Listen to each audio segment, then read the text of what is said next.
My name is Carol Peters, and I am proud to serve United Way Next as the president and CEO. I am so excited for today's session because it is the official launch of our planned giving learning session and office hours for 2024. Our goal is to have 6 sessions this year, which is an increase from last year. We had 5. We had a total of almost 300 people register for our planned giving sessions last year, with over 250 people participating. So it was a really great season for us. And already we can see from 97 people registering for this session, there is a need and a desire to learn about planned giving. And so we are so grateful to each and every one of you who have joined us today and have registered and maybe be listening to this afterwards to take advantage of this great resource. I would like to introduce a couple people who are serving as our planned giving faculty, they're planned giving faculty, and they're also our facilitators for our planned giving series this year. So I'm going to first introduce Denise Fleckenstein, who can self-introduce herself, and then she'll turn it over to Dunne, our other facilitator. Thank you, Carol. Hello, everyone. It's a real privilege for me to be participating today and take on a new role as facilitator, co-facilitator. I've had 20 years of plan giving experience at different organizations, but my last 12 years was at United Way for Southeastern Michigan. And I actually was recruited to start a plan giving program there and build it. And so it was a joy to do. And I'm really happy to be here participating and hopefully be able to help out in the future for anybody who needs it. Dan? Thank you, Denise. And I appreciate you working, or the opportunity to work with you in this project, and want to say thanks to Carol and Caitlin for coordinating and planning the program, and especially to Janet Davis for our presenter today. Just a little bit in my background. I have worked about 40 years with United Way. One of the very exciting things in the United Way of Central Alabama, Birmingham, for me was starting planned giving in 1991. And it's even more exciting now because we started very simply with just seeing wonderful loyal donors, and it's United Way's centennial celebration there, and they're raising a goal of $100 million for the endowment, and are well on their way to achieving that. So I've seen it from the very beginning to the $100 million campaign. So excited to see so many people interested in planned giving, and appreciate your presence and the work that you're doing in your local United Ways. The mission that we're all part of is really what drives us, making lives better for people who need help. So thank you so much for what you do every day. And it's challenging work, but it's exciting work too. We're pleased to have Janet Davis, who has prepared our presentation for today, and Janet will introduce herself and then her presentation. Thank you so much, Dan. Thank you, Carol. Thank you, Denise and Caitlin. One of the things that I have discovered over my career is that it's all about the people that you meet along the journey, in terms of how much fun you have as you near the end of the journey. And so we're having this sort of really exceptional experience working here on your behalf at United Way Next. And I titled this session today Planned Giving Palooza, because I don't really know how many people would say that planned giving can be a raucous good time, but I promise you, when you work with this team of professionals, you actually will have a raucous good time, because we've all been doing this for so long, and we've been doing it with one another, coming and going throughout the years. And it's a joyful thing to do. I hope that all of you who are who are in the middle or the beginning of your careers with the United Way system in one way or another, get your eye on this and say, I want to do that as I become an alumni or as I get ready for my own retirement, because it is truly joyful. So that's the spirit that we are coming to you today about Planned Giving Palooza, otherwise known as what happens when you choose Next as your trusted resource. So with that, I'll just ask Caitlin to go to the first slide. And I'll tell you just a little bit about me and our team here that's working on your behalf on planned giving and endowment at United Way Next. So I started my career 33 years ago back at in Dallas. I was first at the Dallas Theater Center, but very shortly realized that I loved raising money. And I thought I better go and do it somewhere where I can learn how to do it correctly. And so I moved very shortly over to United Way of Metropolitan Dallas. And that's where the United Way journey began, which has just been an extraordinary journey. I was there working with some of the great folks in philanthropy in our country who participated for so many years at United Way of America and United Way Worldwide, and really set the standard for what it meant in that moment to not only have a campaign season, but to have a year-round major gifts, donor-focused approach that included leadership giving and Tocqueville giving and affinity giving and planned giving and endowment, which is sort of, as we all know, the ultimate gift. And so I learned so much in my time at United Way of Metro Dallas, and then went to work for United Way of America, where I fell in love with consulting. I had the privilege of traveling over many states and many regions, and have lots of stories to tell. But in that time, I became friends with Ed, John, and Karsten Halusa, and Joyce Wilbur, and Wes Wicker, and many others during that time. And that is why I'm here today, is because a year and a half ago, those folks called me up and they said, hey, we're up to something really fun. Will you come join us? So in the ensuing time that I was with, after I was with United Way of America, I went to Texas Health Presbyterian Foundation back in Dallas, and I did serve as the Director of Leadership and Planned Giving there, and then went on to lead development offices at the Dallas Theater Center and also at the Dallas Symphony Association.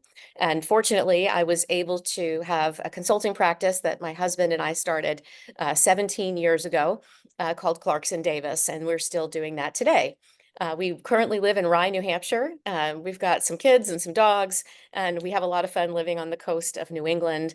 But I also, for example, today I'm back in Dallas doing some work for an old friend. So we like to get around, and we love what we do, consulting with nonprofits in all industry verticals all over the country. But it's always a privilege to and fun to come back to this group and to talk turkey about let's get this let's get our United Way game on. So that's me. And so now I'd like to learn a little bit about each of you before we get started. So we have a quick poll, and I think Caitlin's going to run that poll. And then Caitlin, I guess you will show your screen when we have some of the results of that. But let's go ahead and launch it. We're going to have a few questions that are practice questions, and then we will have some serious questions about who you are and what you'd like to learn today. So we'll go ahead and get that going. And I will also participate in this because I think it's really funny. So the first question, of course, is what is your favorite road trip snack? Which is a very important question. And then second really important question is how do you rank these other lifts? Now, if you are taking the poll, I think you can expand your screen. The ratings, if you roll your cursor over it, the first rating is I sing at the top of my voice. The second one is it makes me want to be a backup singer. The third is I tolerate it to make my family happy. Fourth is only my dog knows I love it. And the final question is, yeah, it's not my jam. So that's where we are on this question. So I'll go ahead and let's see, do that and this, and yeah.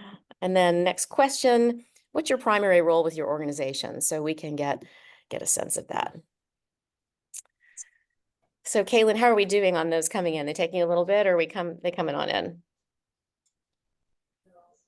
We have a few more that need to come in. Great. If anyone needs any assistance with filling out the poll, just put it in the chat and we can help you. Or if you can't do the poll because your tech that you're using doesn't allow you to do that, just go ahead and let us know in the chat and we'll show the results here shortly.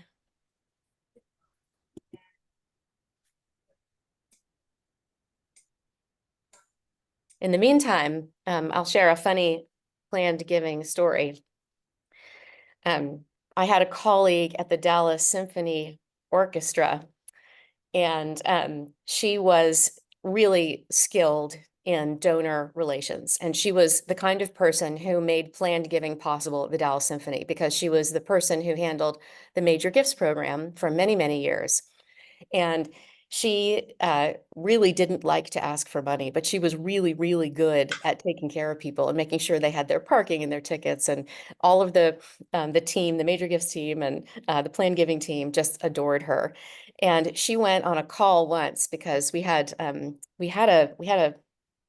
leader who said that everyone needed to have a pretty serious portfolio. She was really nervous about it, but she went ahead and did her thing. So she went out to see one of her folks that she'd known for a long time, and she visited her in her home, and she was asking her to renew a $5,000 membership. And so she went and she sat in this donor's sort of gazebo area. And there were some birds that were in a cage in the gazebo area. And she was really nervous to begin with because this was not her thing, asking for money. She was really trying hard. And the birds were singing the Battle Hymn of the Republic. And so, glory, glory, hallelujah, right? And so anyway, the donor kept seeing that the birds were getting stuck at glory, glory, hallelujah. And so she kept interrupting my friend who was trying her hardest to make this ask. And the birds were singing glory, glory, hallelujah, hallelujah. And she would say, hallelujah, hallelujah, trying to help them finish the song. And I thought to myself, when she came back and told that story, I thought, never perform with children and animals, right? It's just one of those things. And I felt so sorry for her. And she never went on another call. She said, you know what, just put me in charge of donor relations because I don't think I can handle going through that again. But she made all the difference. It's just a little story to get us going. So, Caitlin, you want to share our results of our first poll? Aha. Aha. Okay. So we see here that the number one answer for I sing at the top of my voice is, let's see, that's that blue one. Looks like country music and musical theater. Oh, yes, I knew there would be some musical theater babies like me. Okay. And then it makes me want to be a backup singer. We have a good number on classic rock and then also musical theater and a little country. Not as much hip hop as I would really expect. I tolerate it to make my family happy. That's kind of got an even, sounds like we have an even distribution of people who like some things and not. Only the dog knows I love it. Yeah, there's a few classical, a few hip hop, that's good. And then some things that just really aren't my jam. Well, very good. Now, let's go ahead and can you show us, Caitlin, the answers on number one in terms of, or put some of them in the chat in terms of what they might be?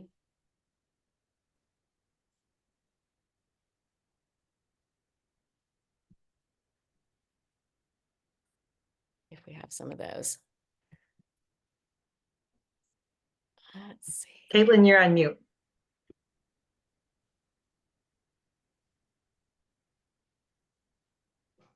I can't see the answers right now, but if anybody is passionate about their answer, they could put it in the chat. That sounds perfect. Why don't we do that? Thank you. Okay. And then somehow I think that here I have, there we go. There we go. Okay. And then can you bring the other list back up?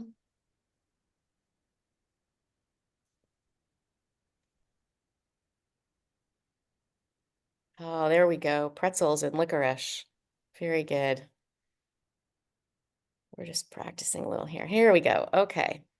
All right. So then we have, you can scroll down and see, looks like the majority of you, interestingly, are other in terms of your title at an organization. If you'd put that in the chat, that would be super helpful. We do have some of you who are directors of major and planned gifts and VPs of resource development, a couple CEOs, planned giving officers, and a couple board members. Thank you. Oh, a director of stewardship. Very good. All right. Okay, that's super helpful. Thank you. Our next, I think that's our final question. Oh, yes, we had one that was, are you a planned giving attorney? I don't know if we have any planned giving attorneys out there. But if so, just go ahead and put it in the chat and that would be helpful. We want to make sure we understand who everybody is. So excellent, thank you. So let's go ahead and go to this the first slide here, Caitlin, that's just after that first poll. Let me tell you a little bit about who you're getting on this team and what we do. Because here's where we get in the to description of how you might be able to utilize us. You'll see here on this slide, there are just over, I guess, 20 folks who have raised their hands and volunteered, all of whom are either a United Way alumni or a retiree and have had some kind of experience in the system. Many of the people that you see here on this screen have decades of experience in the United Way system. And we like to acknowledge right up front when we work specifically with local United Ways that we understand the deal, because all of us, I think, recognize that United Ways are unique from other nonprofit organizations in a lot of ways. So as you are considering what you might need help with when you're looking at planned giving and endowment, please recognize that you have this team of folks, all of whom have said, I will help however I can. And I'm going to talk about the services here in a moment. But I just wanted to say, give you confidence that the group here is really some of the best in the country and have had all kinds of experiences, some all the way through their career working in the system, and some have been there for a few years and gone on to do other things and learned in different ways.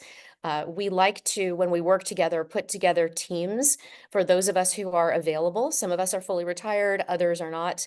And so we put together teams of folks based on levels of expertise and interests and availability, also on whatever your project is that you're working on. So this is your team. Everyone here, I can imagine, has an equally distributed sense of the music genres that they love and the snacks that they have. So you'll find something in common with everyone here. They're truly a lovely group of people. So that's the group. You can go ahead and advance to the next slide. And so let's talk a little bit. I'd like to know what you're looking to have help with. So we're going to go ahead and have this next poll up right now. And this will help me and us talk today about what we have to offer and how it might help you. So the first question has to do with, how do you describe your level of expertise? How many of you would consider yourselves an expert, an advanced, intermediate, beginner, or none of the above? Second is, are you an estate planning attorney? And then third is, please rank the following criteria as you are looking for help in your planned giving program. And while you're answering these questions, I'll just say, we have had some organizations that choose to work with us in the context of one-on-one mentoring, and we have others who are choosing to work with us on assessment work and then on planning work. So it's a wide variety and a broad reach of what we do.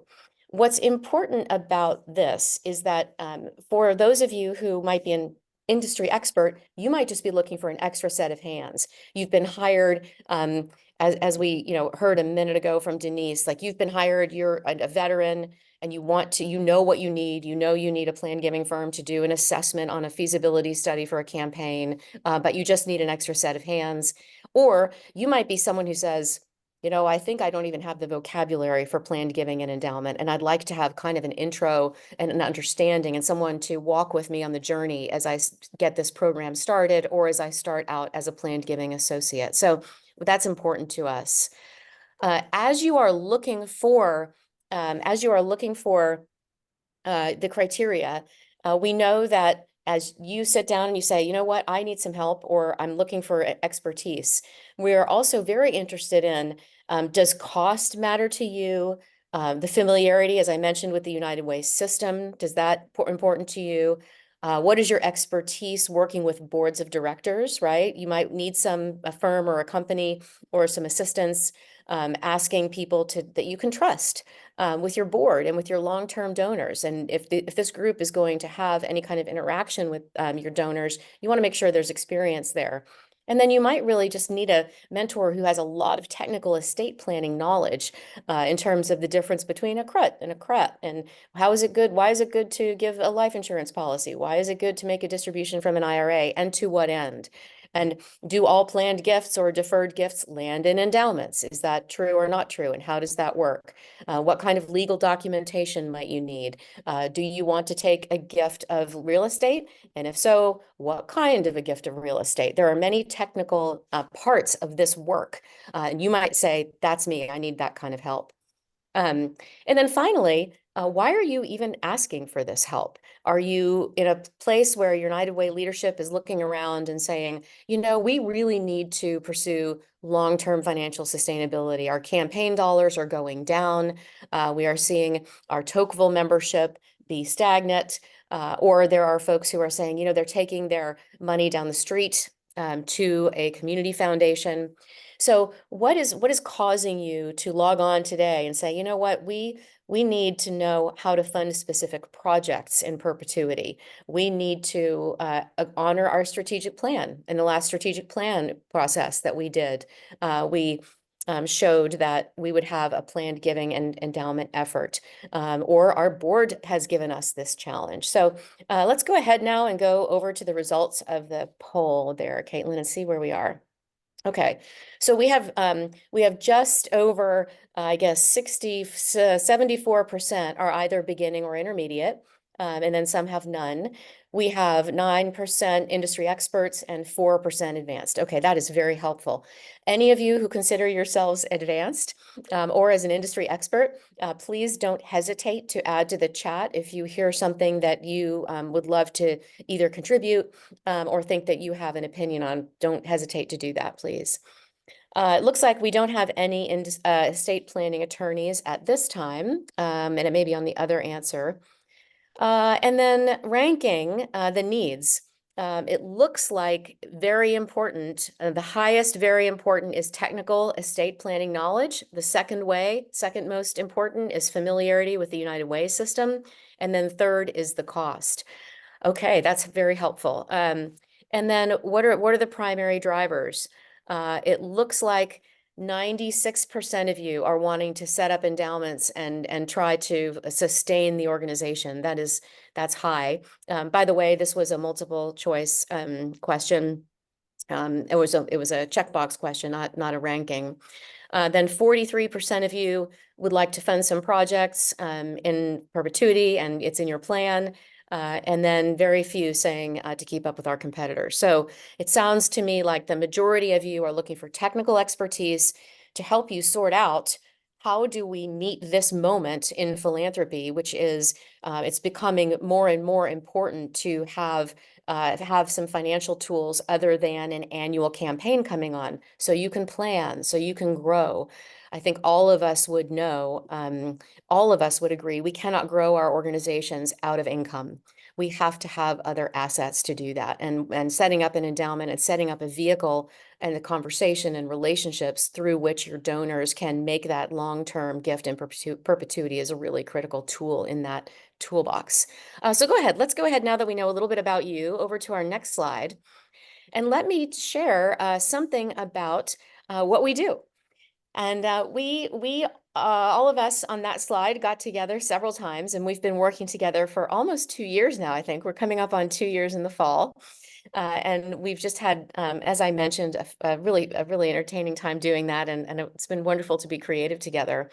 And as we got to know some of our members, and as we talked to one another about our experience in the market, we said, you know what, it feels like there are 3 levels of service that we could offer to potential local United Ways.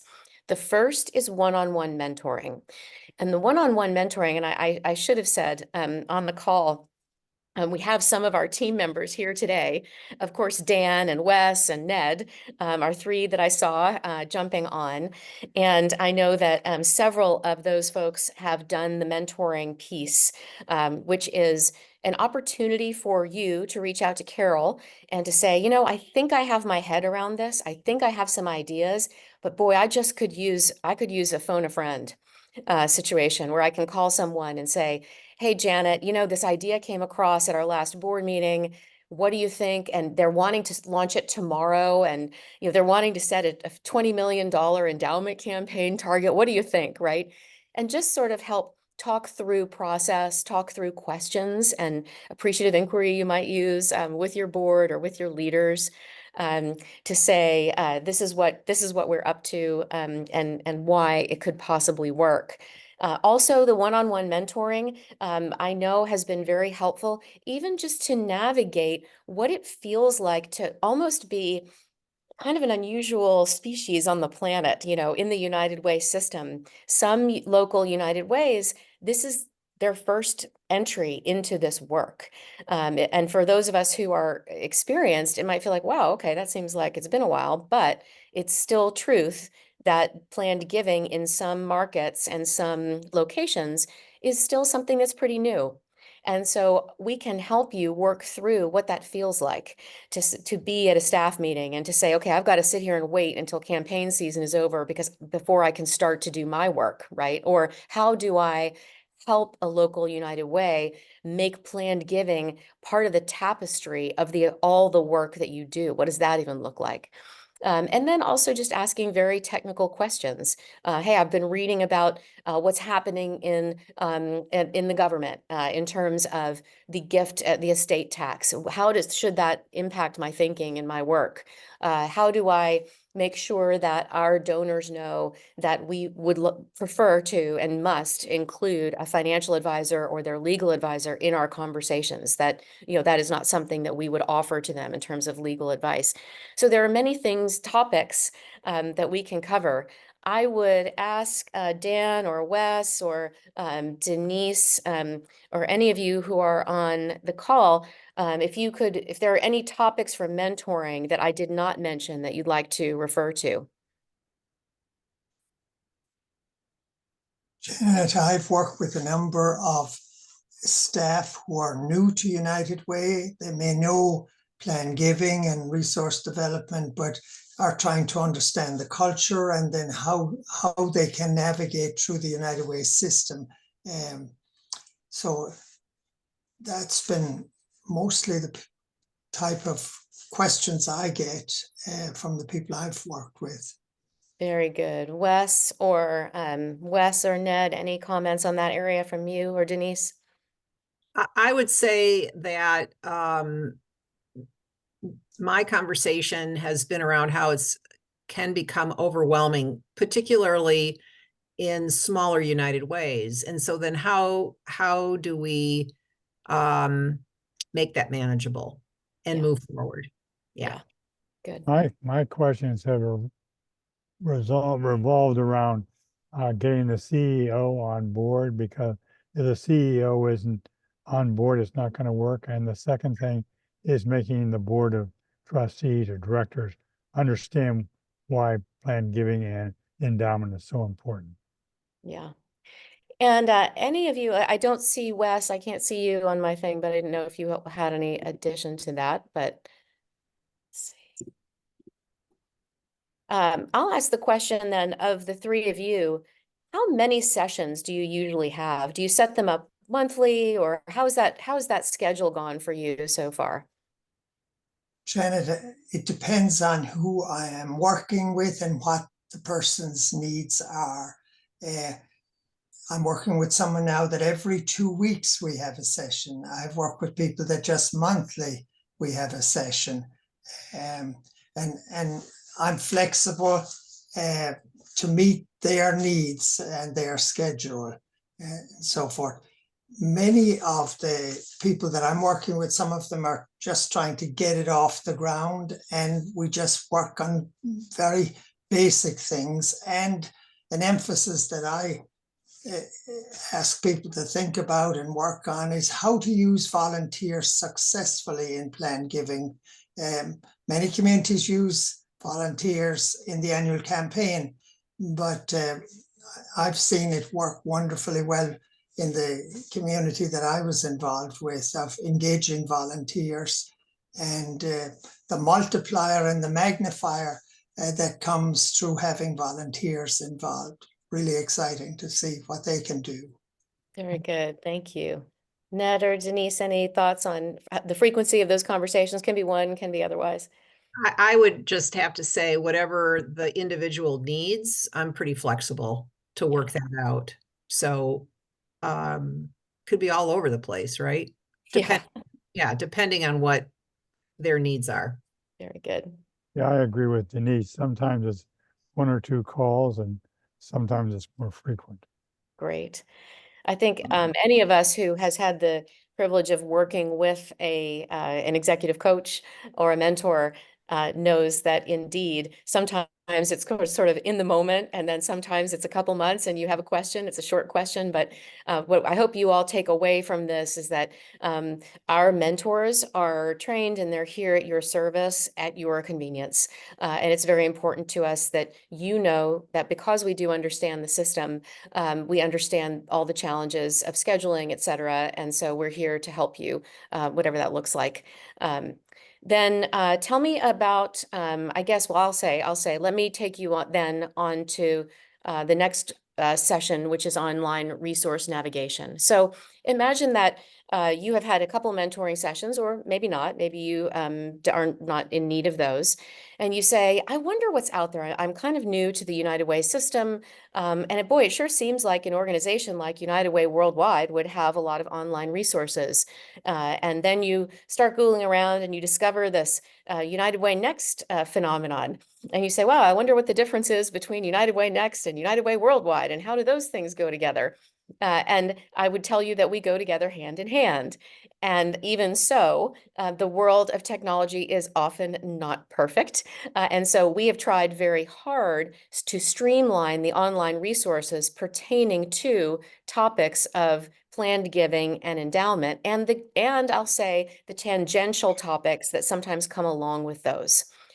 Now, that said, there's a number of those online resources out there, and they've been put together by a variety of people over the years. And so you're going to see some things and say, well, this looks like an assessment that was done in 2019, and this looks like a different kind of presentation that might be how to throw an anniversary party that was put together in 2017, or here are some Excel spreadsheets I can use to evaluate prospect viability. And what your navigator, I'm going to call us that, what your online navigator can do is kind of help you based on your needs understand which of all of this set of resources might be the most helpful to you. And we just listed a few as examples here. So there are guidelines. If you're coming up on a major anniversary, it's your United Way's 75th anniversary, or you have your Tocqueville Society was founded 30 years ago, or you have a retirement of someone who has been a campaign chair for many, many years. Any of those events, there are guidelines there because, as we all know, those moments are some of the best to talk about this one-on-one relational fundraising where we are talking about very personal giving, and we are talking about giving that can be in perpetuity. And so it's a good time to ask yourself the question, should we take advantage of this moment somehow? And if so, how? Similarly, there are toolkits out there for even starting to think about an endowment campaign. And you may say to yourself, boy, that sure sounds like a good idea. And yes, I would like to endow our CEO's position. That sounds like a really healthy thing to do in the context of our overall expense budget. So yes, we would love to try to do that. How do you even start to think about it? And what would help you understand sort of if you're campaign ready? And then if you are ready, what are some things that are out there so that you don't have to reinvent the wheel? And the beauty of being in a system like the United Way system is that we are all in this together, and we have all been there one way or another. And so we're happy to share all the intellectual property and all of our learnings in something like an endowment campaign toolkit. It may be that you look at some of these tools and you say, you know what, I want 1% of that toolkit. And it may be that you look at it and you say, I want 99% of that toolkit. But our folks can help you as we interview you and understand where you are in your journey, can help you say, it sounds like you're really seriously thinking about this anniversary. So we're going to point you over here to these guidelines. There are also technical ideas, technical things. For example, and I don't know about the rest of you, but sometimes just having a start on a document or on a worksheet is super helpful. And so things like the gift table planner, you may have seen a million of them in your career, and you may have even created some of them. But these are here to serve as ways to stimulate your ideas and to give you something to start with are the technical things that are out here. Also, a prospect rating worksheet. Some of us have systems, our CRMs, for our donor relationship management systems that have the ability to generate a prospect rating worksheet, and some don't. Some of us have access to a research profile, some of us don't. And so it's important to have a tool that you can use to inform how you feel about what other kinds of technical tools you need. So these are just a few of the tools and resources that are out there online that we can help you navigate, even if it's just, hey, let's pop onto a Zoom for a couple hours one afternoon and let's share screens and let me point you toward where these things are. And then you can go and take a deep dive and navigate all of those things and determine what you think might be helpful. So that's what the online resource navigation is all about. If you have a couple hours and that's it, and you just are looking for, I need an idea for a gift table, this is your place. Any additions to that? Any team members from Dan or Ned or Denise? Okay. Okay, let's go on then to sort of the project planning piece. And this is probably something that I would say is our level of highest involvement in terms of adding our, rather than mentoring and helping you access what you need from within your resources, this is us providing information to you in a consulting type environment where we put together a team that is truly like hiring a consulting firm. And we say, okay, we're going to help you answer some questions based on information that we gather and prepare for you. So what we do in these cases, we might say, all right, let's first assess the organization. And I would say if you polled all of us, all 20 or so of us to say, what's the most important thing? This would be it. Because as you may know, sometimes as boards and as leadership teams consider whether or not to take on a campaign, it can be a very exciting moment. And it can be a moment where everybody says, oh yeah, we know we could, yes. Oh, imagine if we had $100 million endowment, that would be so transformational. We should do it. Yes. And then a step is skipped when you say, what do we need to be able to do in order to actually do that campaign? And that's what the assessment kicks off. And so what we do is we work with your team very directly, and we determine a process by which we gather types of information that inform your decision-making about where, when, how much, and who, if you want to field a campaign. And it usually is a process that takes 3 or 4 months, depending on your processes internally. But generally, we we first talk to you and your team and any board members or donors you'd like to put on a planning committee. And we get the planning committee together and we say, what do you want to know? And the committee says, we want to know how much you think we can raise. We want to know how popular we are among our potential endowment donors. We would like to know how people feel about us in comparison to some of our competitors in the community. We want to know, have they made other planned gifts? Have people made other planned gifts to our competitors or to our partners? We want to know if there are partners that people believe we should be working with in the community that might influence their decision. And most importantly, we help you understand if people are understanding what you do and the impact it makes in the community, in terms of, do people really have a sense of the community benefit, if you will, of your variety of programs and what your suite of services are. So the way we do that is we put together an interview guide, and we ask for contact information from, depending on the size of the organization, usually about 100 prospects. And we work with you to determine who those folks should be. And then we work with you to send out an email letting them know that we're going to be coming and asking for an interview and why. And then our team does all the work of reaching out to those 100 folks and saying, we'd like to schedule an interview with you. We divvy those up usually among 4 or 5 of us. All of us have deep experience working with major donors and planned giving donors and boards. So you can trust us with your most beloved folks and resources. And we conduct the interviews. We use different tools to gather the information, both quantitative and qualitative information. And then we all work together to develop a report that we bring back to your committee and sometimes deliver actually to your board that addresses your campaign readiness. It addresses your, and that is in terms of internally, do you have even the systems that you need to run a campaign? How is your case for support? How do people think about you? It includes the machine of what the campaign could look like. It includes the results of the interview questions pertaining to people's desire of their level for giving and involvement. We also often, if not always, ask if they are interested in making a commitment. If that became an opportunity, how interested would they be? Is that something that they feel comfortable doing or would like to learn more about?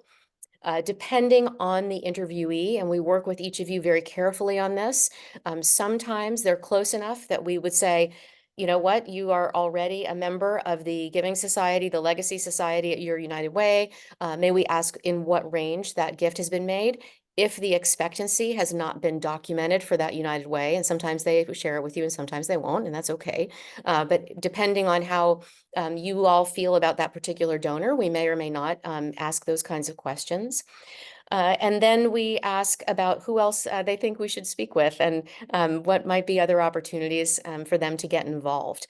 So those are just some of the topics. The interviews usually last between 45 minutes and an hour. And then as we bring back that report, all of us, we bring not only the results, but we also bring our opinions and our suggestions for what does all this mean in terms of, we now understand who these folks are and what are some of the majority opinions and what are some of the trends in information we saw from the report. How do we feel about that? And an example we had recently, a United Way that was celebrating the passing of one of their most beloved community members who had been very involved in United Way for a while. She passed away, and they had been toying with the idea of beginning a women's leadership circle. And what came through in the interviews loud and clear is that it was time for that, and people were sort of hungry for it. And so we said, listen, yes, the community thinks you might be able to field an endowment campaign in a couple years. Oh, sorry, there's my thing going off. Sorry. Sorry about that. Yes, the community might feel like that is something that you could field, but we need to do some more relationship development with others and on other topics that are more engaging to begin with for them before you were to launch a campaign. So we bring a timeline that says, look, give it a year, give it 2. We might say, you know what, your board is perceived as not being quite ready to work in the major gift space in the community. You might want to beef up some of those folks to be on your board.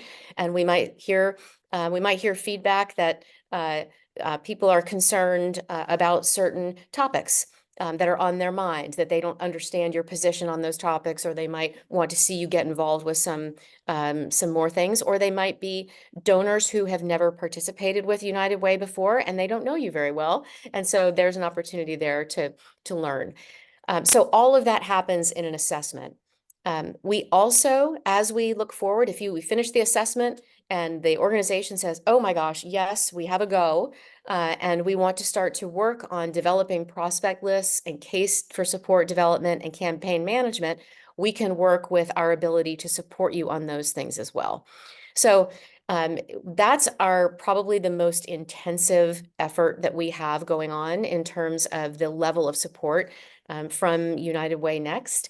I would ask anyone on the call who, some of my other partners, if you would add anything to that in particular, or any questions? Nope. Great.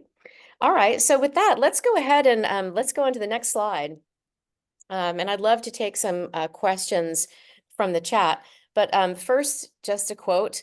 When I was a very junior planned giving officer, I went to the chairman of the board of the company I was working for, and I said, "So, we'd really like to. We know that you have a several $1 million bequest that is coming our way, and we just want to know if you would be willing to make sure that people know you've done that by letting us list you among our legacy society members." Because sometimes people say, "Oh no, I'm not really into that." And he looked at me, and he was one of the most interesting, wonderful, powerful people. And he goes, "I will, but Janet, just promise you won't make me eat rubber chicken." Because he really didn't want to go to a party where everybody was sitting around and talking and eating rubber chicken. And I thought, okay, that sort of describes when people get to this stage of giving, right? It's really about how do they feel engaged, how do they feel loved, and how do they feel involved. And the work that we do at United Way Next is to help you reach that level of relationship with your donors so that they're like, I'm not going to be necessarily, I might be turned on by going to a luncheon, but my thing is really going to be show me what you're doing, let me help, and inform me and keep me involved because I care that much about it. So with that, I'm going to go ahead and I'm going to open up the chat here and see if we have any particular questions, or you're welcome to raise your hand. And I think Caitlin is going to be looking for that, and Carol's going to be looking for that, and I am. But any particular questions about what we offer or how it works?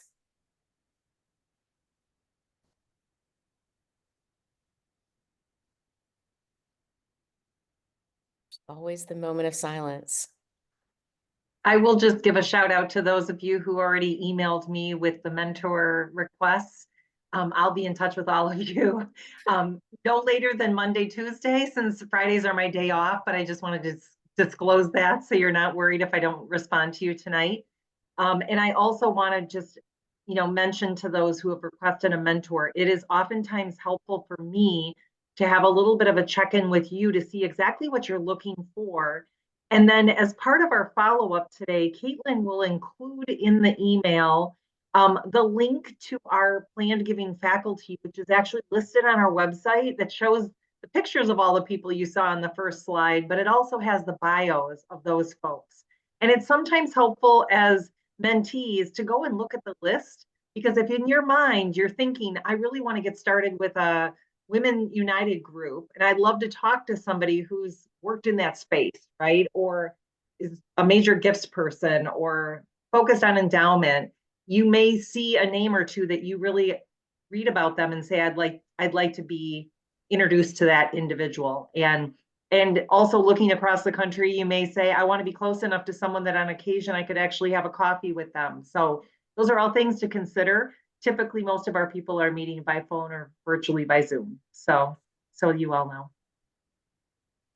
All right, what kind of questions do we have?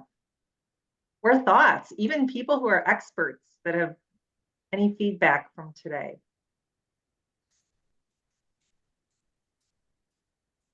Easy crowd for a Thursday afternoon. Everybody's not used to having their phones. We had no cell phone service this morning. Well, I do know there's a few folks on here who have taken advantage of having a mentor or connecting. So I don't want to call anyone out, but if there is anyone that has, had received benefits so far that would like to give a shout out, feel free to, to share that. I think peer-to-peer connections is as equally important as our mentors who are going to serve and support. And so sometimes people reach out to me, and what they're really looking for is to talk to someone else in the network in their region, but not necessarily their next door neighbor. And we can help make that happen. So. Hi, Carol. Ashley. Hi, Ashley. I have a quick question. Sure. So the project planning sounds like a lot and a lot of time and effort. Just wondering if there's different costs associated with each of the different levels of like the one-on-one mentoring versus the online guidance versus the project planning. So happily, there is no difference in cost because it's all pro bono. Okay, wonderful. Thank you. Mm-hmm. Yeah, that's a great question. So for those who don't know, many United Ways haven't joined United Way Next, and they're participating in these calls because you've been invited by Worldwide to be a part of that. And we absolutely want people to feel that they're welcome. But ultimately, we love for United Ways to support us with a contribution. And Ashley, I'll give a shout out. You know, we've known each other for several years, and I saw her last year at the Great Rivers Conference. And shortly after, she joined some of our sessions and felt there was value in this and made a commitment to support Next with a $250 annual contribution. And so, you know, this is how we're able to continue to sustain as an organization, that we have local United Ways that make those types of contributions. Now, when we get to the level where we're doing an actual organizational assessment, and there's a lot more to it, those United Ways may choose to give it a higher level. And we have some United Ways that have contributed up to over $2,000, but of course they're the larger ones, the Metro ones and twos. So I don't want to scare anybody off, but you know, certainly we're always looking for additional financial support to continue this work. And we obviously rely heavily on all of our volunteers to really provide the resources and support to the network.